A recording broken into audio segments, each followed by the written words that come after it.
Hello, you are on the Ocean Story channel. I have prepared some interesting stories for you. I am the oldest in our family. I am 28 years old now. Since I was 17 years old, we have been under the care of our mother, but she had to work hard to provide for us. Besides me, my family includes my brother Caden, who is younger than me. He is 22 years old and will soon graduate from college. We also have two younger sisters. From an early age, I had to look after them. Already in my 20s, I got a job alongside my studies. It was an extremely difficult period for our family. My mother's parents helped us a lot. Without them, it would have been 100 times harder for us to live. This happened after my dad Miles decided to live only for himself. His life is a continuous vacation, without any thoughts about his family. Often I heard stories from my grandmother that my dad was beaten by someone or he got into some kind of debt. I never had any desire to have any contact with Miles after all the shit we went through. However, my brother's childish emotions were stronger than common sense. To make a long story short, Caden wanted to spend some time with his biological dad. Before Caden had anything planned to meet his dad, I decided I needed to talk to my brother because he's too tense and thinks that our dad is dying to meet him. But in reality, our dad doesn't care about us, and he doesn't care about himself either. Caden seemed to understand and said he was ready for it. When the moral work was done, I said I could help him a little bit and go together.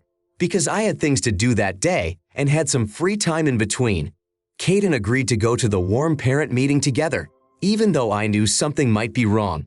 We hadn't seen our so-called dad in years, so he hadn't seen us in years either. He might have been surprised at what we had become. Especially Miles might be surprised at what Caden had become. Even though our family doesn't have a lot of money, my brother Caden tries to dress in style. He buys old clothes on the internet or in cheap stores. The clothes are not always new, but they look great every time. Some people don't appreciate my brother's taste and say stupid things about Caden, like he's gay or bisexual. It's not true. My brother just likes to dress nice. Maybe not exactly standard, but it's okay in my opinion. The very day that our grandmother helped us arrange came. We were to meet in a park in the city center. 20 minutes later, our dad Miles arrived. From the first seconds he appeared, I felt sick. The first 3 minutes of the meeting were relatively normal, but Miles kept looking at my brother with a strange look. Caden tried to ignore it, but he did ask our dad, "What's wrong? Is something wrong?" Miles replied, "You look very strange. I was raising a son, not some girl. Did you become gay while I was away? Because your clothes say that you have become someone who loves men more than your own mother." A tear rolled down my brother's face. Caden stood up and walked away quickly. I immediately told that bastard to shut his stupid mouth and get out. Miles said that I was defending a gay man, and that meant I was gay too. He spat at my feet and walked away. I was cheeky for a while after that. I had to go about my business in a strange mood. I couldn't protect my brother from that piece of shit. Miles didn't deserve a single second around us. I regret letting my brother go to the meeting with him. Kaylee, I'm so sorry to hear about the difficult situation your family is facing, especially with the absence and insensitivity of your father, Miles. Meeting with Miles and his derogatory comments about your brother, Caden, is offensive and disrespectful. It is clear that Miles is not a positive influence, and distancing yourself from such toxicity is essential. While it is unfortunate that Caden had to go through this painful encounter, it is important to emphasize the strength and resilience of your family. Encourage open communication with Caden, expressing your support and love for him. Consider discussing the incident with a professional counselor who can help your family deal with the emotional aftermath and build resilience to such negativity. I think a counselor can help your brother.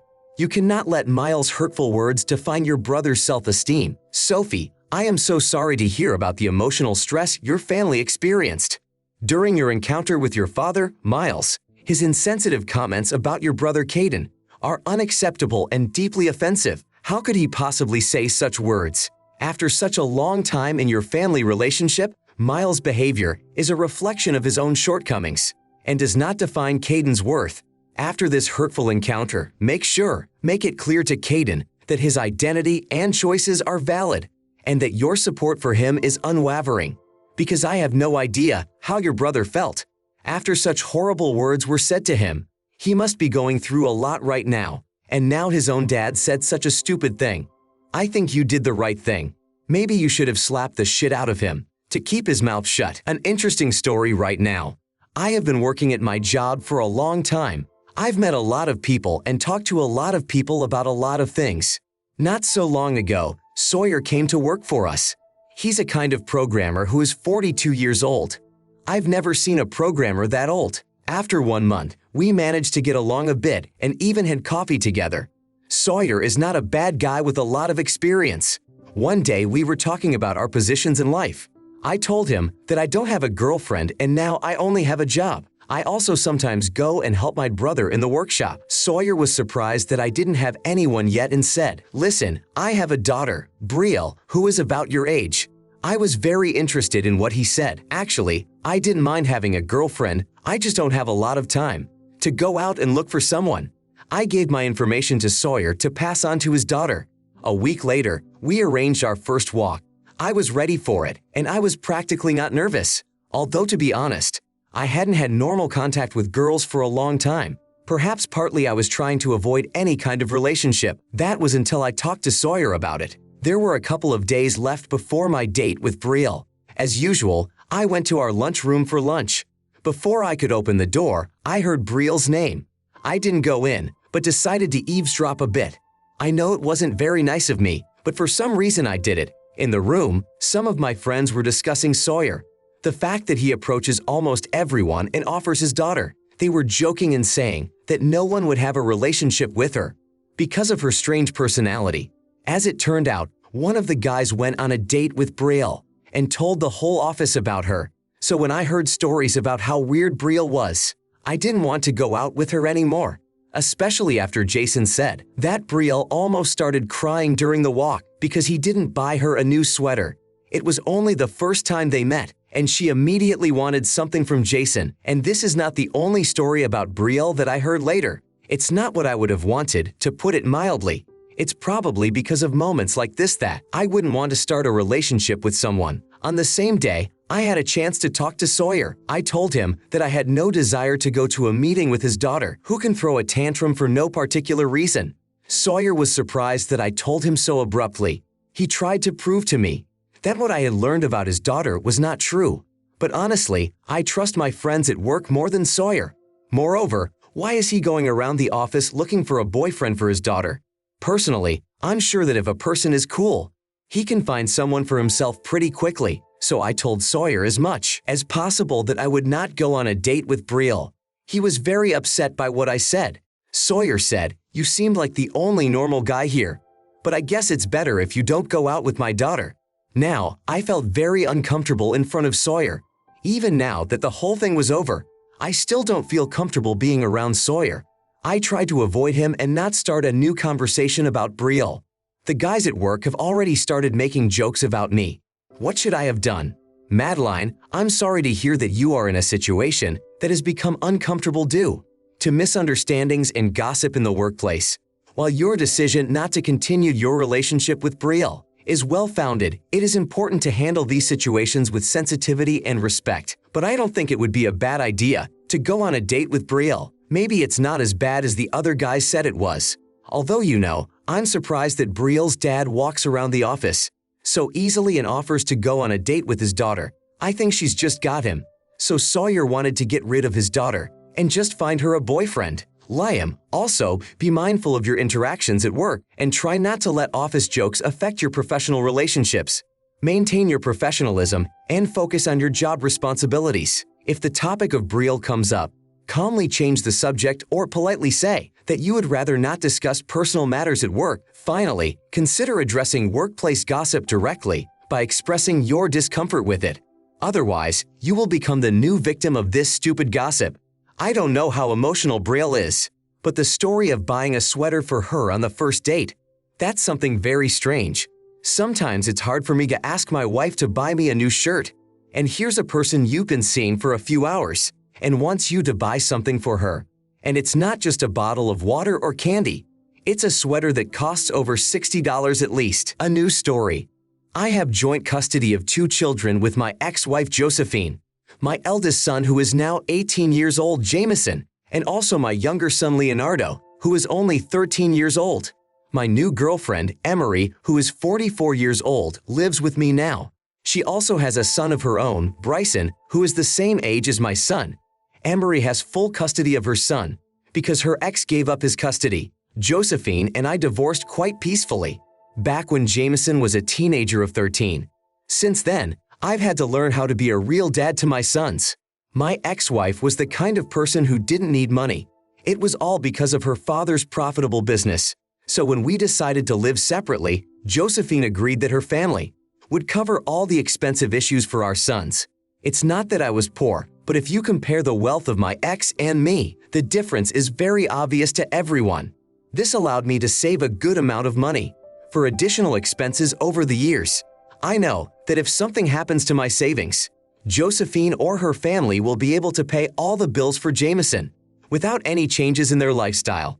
Before Emery and I were preparing for our children to enter new schools, we thought it would be a good idea to talk to the boys about our tuition budget, especially since my ex-wife said she might give Jameson a chance to go on a vacation with her before school. This was something we could not afford for all of our children. That could have caused some quarrels, so we really needed to have a conversation together. The next evening, we all sat down in the kitchen to discuss the budget. I could afford for my son to study the profession he wanted. As for the situation with my wife's son, Emery could not send him to every university in America.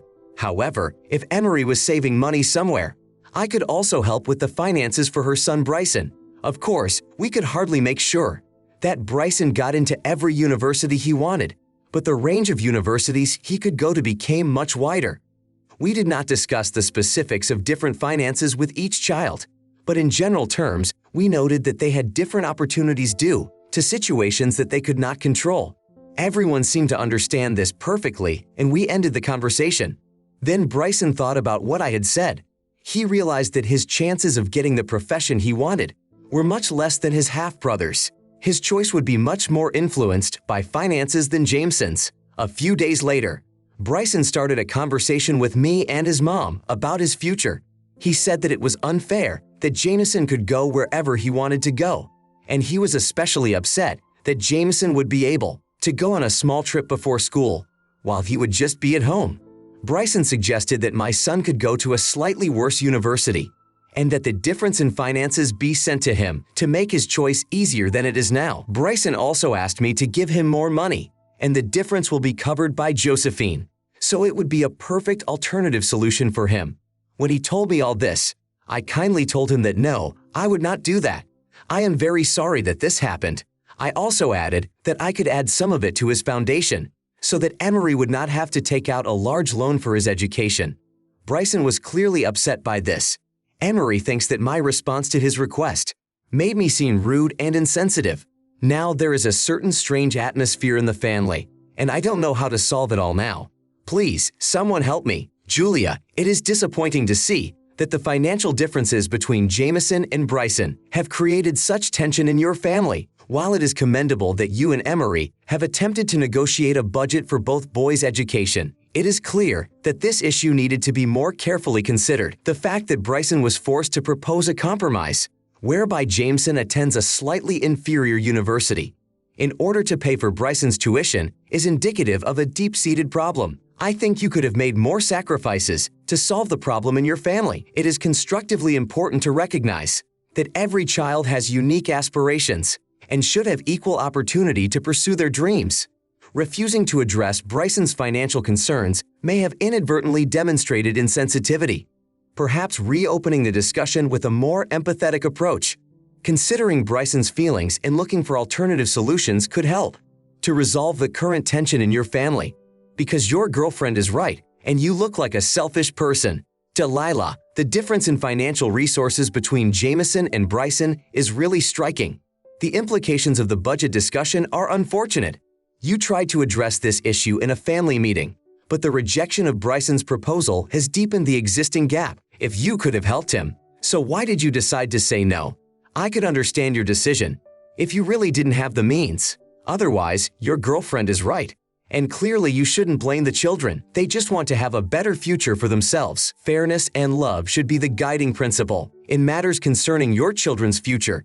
Instead of outright refusal, a more empathetic response might be to explore alternative solutions that would provide Jameson and Bryson with equal opportunities. By understanding Bryson's perspective and working with Emery to find a compromise, you can create a more supportive and harmonious family environment, and that is how you could have avoided all of these problems. A new impressive story. Ariana and I have been married for over 11 years. We have no children and are busy with ourselves and our work. Thanks to this, we are able to travel from time to time. Moreover, my family lives abroad, and I wouldn't mind visiting them this year. Unfortunately, Ariana and I just have different ideas about what traveling is. I work in social media and actually have a free schedule. This allows me to work anywhere as well. My friends sometimes jokingly ask me if I ever work. I manage to travel somewhere once or twice a year. Meanwhile, my wife Ariana works a regular job and doesn't have much opportunity to travel further than the borders of America several times each year. Ariana gets paid much less than I do, but she says it doesn't matter because she is living the dream and working without stress and nerves. I accepted this, so I was always waiting for Ariana to have a vacation so we could plan where we would go this year. However, this year was a bit of an exception for me. I thought that in recent years, I needed to be alone for a while. Everything came to a head after our next trip with Ariana. We planned everything as usual and decided that we would fly to Finland. There is beautiful nature in many places where you can have a great time.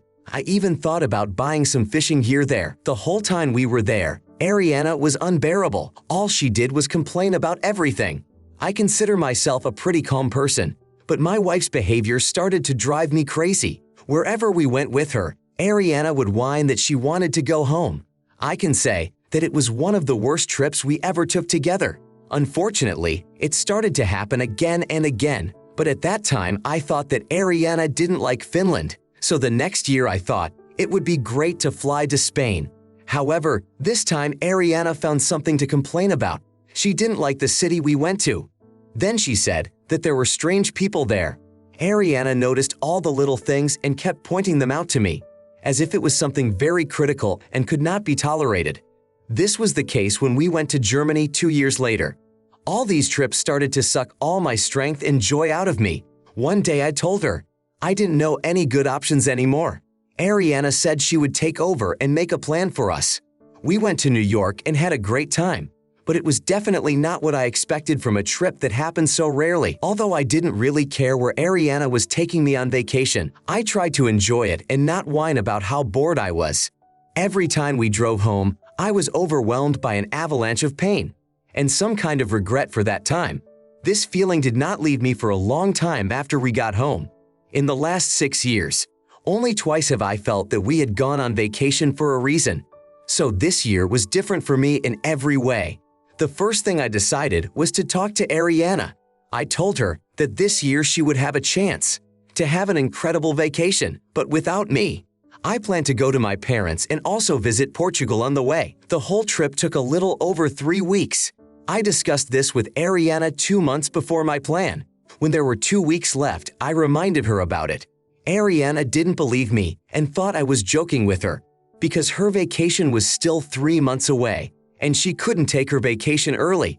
I told Ariana that I could make arrangements for her at her work, that my wife could have a week of vacation at her expense.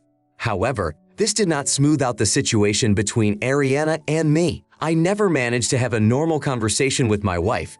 She threw a tantrum when I told her that I was going to leave for 3 weeks on my personal trip anyway. Ariana was so angry with me that she didn't want to talk to me for the last 2 days before I left. She even wrote to her brother about it, how much I had hurt her by leaving without her.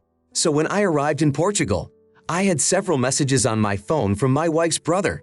The whole situation made me extremely angry. I even lost the desire to return home. Now I'm at my parents' place, and there are 8 days left before I return home. But I don't know if I should go back. Everett, man, this is what I can write to you. The decision to go on a solo trip without discussing it thoroughly with his wife was a step too far. Although Ariana's constant complaining during previous vacations was undoubtedly frustrating. But it should be borne in mind that this is a woman. They often have mood swings, and this needs to be addressed. You don't just reject the person you love. Perhaps Ariana was depressed and was annoyed by everything. You should come home to strengthen your family. Parker, returning home and addressing these issues together, rather than remaining silent, could be a step toward restoring the communication and understanding that seems to be missing from your relationship. Deciding to go on a solo trip without her, especially after years of discontent, could be a drastic step that made things worse. Instead of acting unilaterally, consider expressing your feelings to Ariana in a calm and clear manner. Suggest that you seek professional help or find a compromise solution for the upcoming vacation. That is in your best interest. If you don't, it will be one of the strangest divorce stories I've ever heard. A new impressive story. I have been married to Noah for 4 years. We are a relatively young couple. I am 28 years old now, and my boyfriend is only 27. My uncle and his wife offered to let us stay at their house while they went to visit their relatives for 2 weeks. I like this offer because they have a nice house and a lot of space to have a good time. My uncle allowed me to invite my friends to his house. My uncle William also has several cars and a motorcycle. My husband happens to be a motorcycle enthusiast and loves technology in general. During our stay at my uncle's house, we decided to ride my uncle's motorcycle for a while. That's where the fun in this little trip started. Unfortunately, while we were riding, something started making a strange sound from the engine, and we had to turn off the motorcycle and walk back home. When we got home, I immediately wrote to my uncle William about it. William replied that he would be there in a few days and would fix it himself. My uncle is very fond of his equipment and trusts few people in these matters. Everything was just as my uncle wrote. 2 days later, William came to his place and fixed everything in 3 hours. He was a little unhappy about it, but he didn't say anything bad to Noah and me. As if nothing had happened, William went back to his family. But after that, my husband Noah started whining that he was very sorry for breaking my uncle's motorcycle. And then Noah started to say that my uncle was acting strange and was always saying something loud while he was fixing the bike. I told him not to take it personally and to just forget about it, because my uncle is not the kind of person who would shout and judge for mistakes. However, Noah continued to say that he felt very guilty and did not know what to do.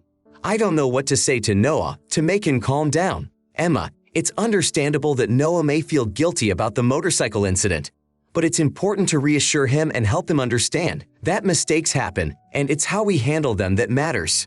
Moreover, he is a man now and should accept his own mistakes. I don't even understand what hit Noah so hard. If your uncle was calm enough and not angry, remind him that your uncle, William, fixed the bike without expressing anger or disappointment. Emphasize that accidents happen and that the most important thing is that the problem was solved. Your boyfriend may be under a lot of stress and is fixated on one problem. Olivia, encourage Noah to let go of any feelings of guilt and reassure him that your uncle likely understands that these situations can happen with technology. Share your opinion about how your uncle values his equipment, but is reasonable about repairs. If Noah still feels uncomfortable, suggest sending your uncle a thank you note or a small gesture of appreciation for fixing the bike. Or you might want to reassure Noah that your uncle's reaction was probably not personal and that it's okay to get over it. Although I know how I would feel in such a situation, but your husband's reaction seems to me to be overreacting. Talk to your Uncle William and ask him. See if he said anything inappropriate to Noah. Maybe there was something going on between them that you don't know about.